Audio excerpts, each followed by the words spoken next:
ಸವ್ಯಸಾಚಿ ಸುದ್ದಿ ಜಲವಾರ್ತೆಗಳಿಗೆ ಸ್ವಾಗತ. ಮಂಡ್ಯ ಜಿಲ್ಲಾ ಬಿಜೆಪಿ ಕಚೇರಿಯಲ್ಲಿ ಅಟಲ್ ಬಿಹಾರಿ ವಾಜಪೇಯಿರವರ 100ನೇ ವರ್ಷದ ಜನ್ಮ ದಿನಾಚರಣೆಯನ್ನು ಸುಶಾಸನ ದಿನಾಚರಣೆಯನ್ನಾಗಿ ಆಚರಿಸಲಾಯಿತು. ಮುಖಂಡರಾದ ಡಾಕ್ಟರ್ ಸಿದ್ದರಾಮಯ್ಯ, ವಿವೇಕ್, ಕೆಂಪೋರಯ್ಯ, ನರಸಿಂಹಮೂರ್ತಿ, ಆನಂದ್, ವಿಶ್ವ ಹಿಂದೂ ಪರಿಷತ್ನ ಮಂಜುನಾಥ್, ಜಿಲ್ಲಾ SC ಉಪಾಧ್ಯಕ್ಷ ಕೃಷ್ಣ, ಕಮ್ಮೇರಳ್ಳಿ ವೆಂಕಟೇಶ್ ಹಾಗೂ ಕಾರ್ಯಕರ್ತರು ಸಿಹಿ ಹಂಚಿ ಸಂಭ್ರಮಿಸಿದರು.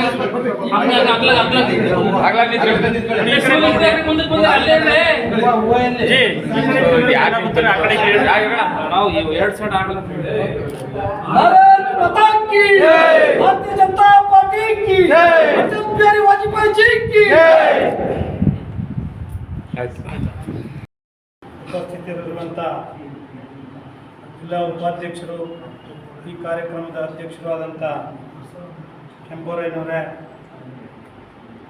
ಮತ್ತು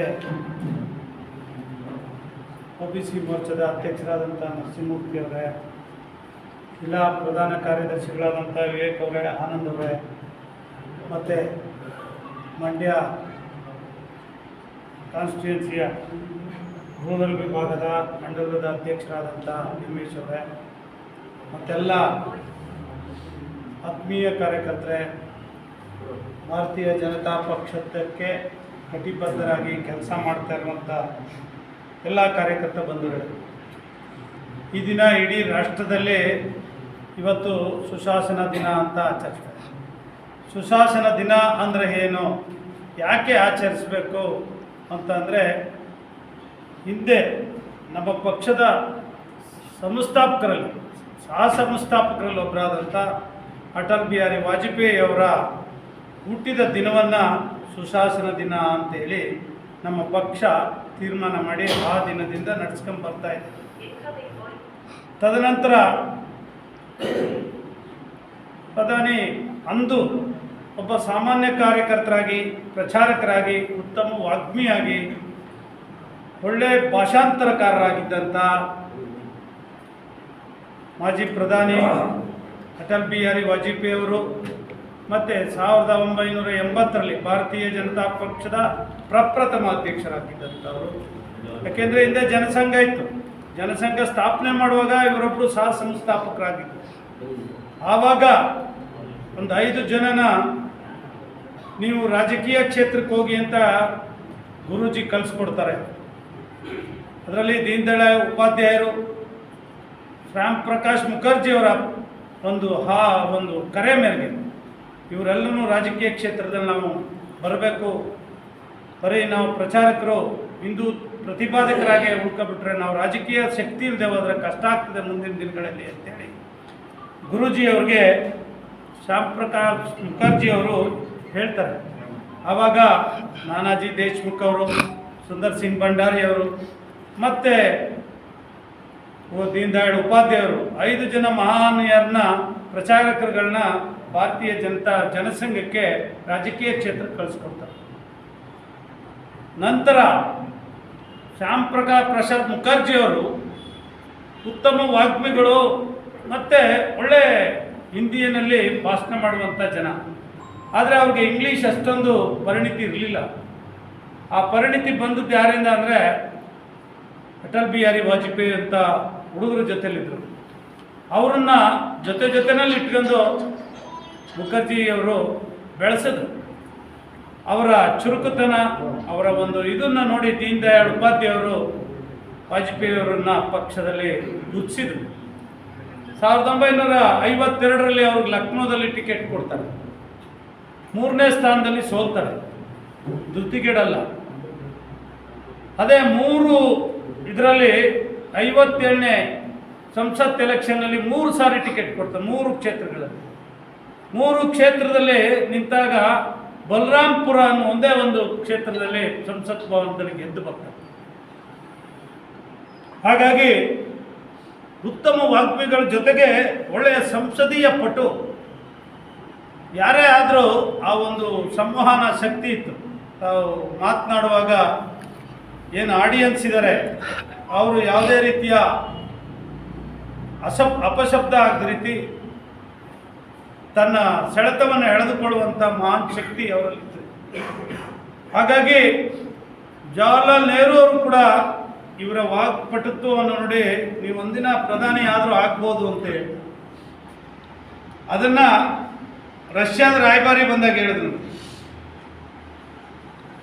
ನೀನು ಯಾವತ್ತೋ ಒಂದಿನ ಇವರು ಪ್ರಧಾನಿ ಆಗ್ತಾರೆ ಅಂತ ಹೇಳಿದಾಗ, ಹೌದಾ ಇಲ್ಲಿ ಹಾಕಿದ್ದಾರೆ ಕಳಿಸ್ಬಿಡಿ, ನಮ್ಮಲ್ಲಿ ಹಾಕಿದರೆ ಜೈಲಿಗೆ ಆಗ್ತಿದ್ದವರು. ಅಂದರೆ ಕಾಂಪಿಟಿಷನ್ ಇರಬಾರ್ದು ಕಮ್ಯುನಿಸ್ಟ್ನ ಪಾರ್ಟಿನಲ್ಲಿ. ಆದರೆ ನಮ್ಮಲ್ಲಿ ಒಂದು ವಿಶಾಲ ಹೃದಯ ಇದೆ, ಡೆಮಾಕ್ರೆಟಿಕ್ ಪಕ್ಷ. ಆದ್ದರಿಂದ ನೆಹರು ಅವರು ಅಷ್ಟೊಬ್ಬ ಇವ್ರನ್ನ ಎನ್ಕರೇಜ್ ಮಾಡೋದು, ಇದು ಒಂದು ರೀತಿ ಹೃದಯ ವೈಶಾಲ್ಯತೆ. ಹಾಗಾಗಿ ನಂತರ ದಿನಗಳಲ್ಲಿ ಅವರು 3 ಸಾರಿ ಪ್ರಧಾನಿಗಳಾಗ್ತಾರೆ. ನಂತರ ಇವ್ರ ಜೊತೆಯಲ್ಲಿ ಅದ್ವಾನಿಯವರು ಜೊತೆ ಸೇರ್ತಾರೆ. ಗುಜರಾತ್ನಲ್ಲಿ ಹೋಗ್ಬೇಕಾದ್ರೆ ಅಲ್ಲಿ ಇವ್ರ ಪರಿಚಯ ಆಗ್ತದೆ ಅದ್ವಾನಿಯವರು. ಅದ್ವಾನಿಯವರು ಇವ್ರಿಗಿಂತ ಚಿಕ್ಕವರು ಇರ್ತಾರೆ, ಹಾಗಾಗಿ ಅಲ್ಲಿ ಇವ್ರ ಜೊತೆ ಸೇರ್ತಾರೆ. ಅವರು ಪ್ರಚಾರಕರಾಗಿದ್ದವರು.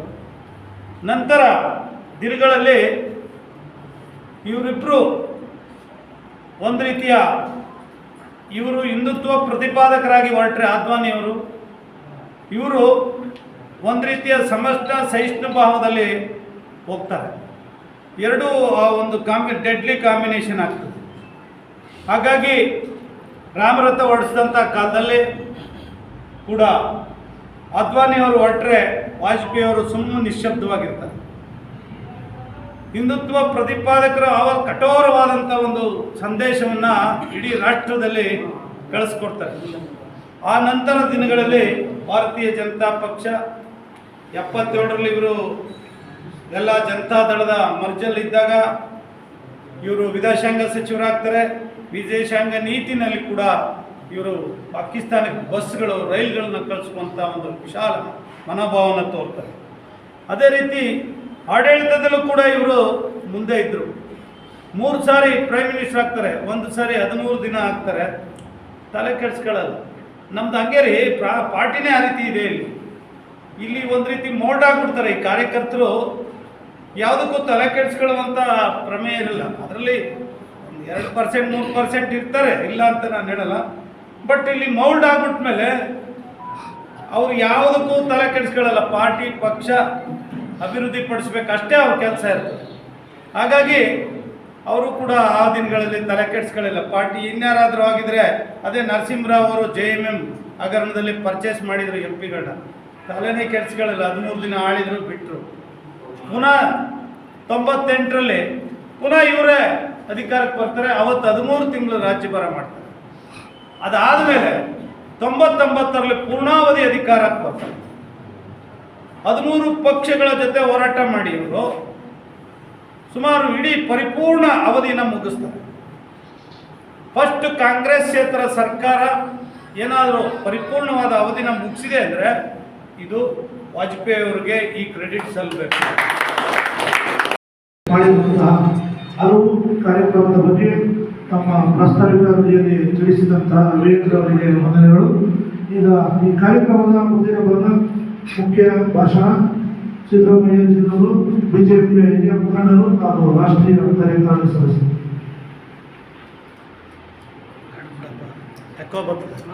ಕೇಳಿಸ್ತದೆ ಅಲ್ಲ?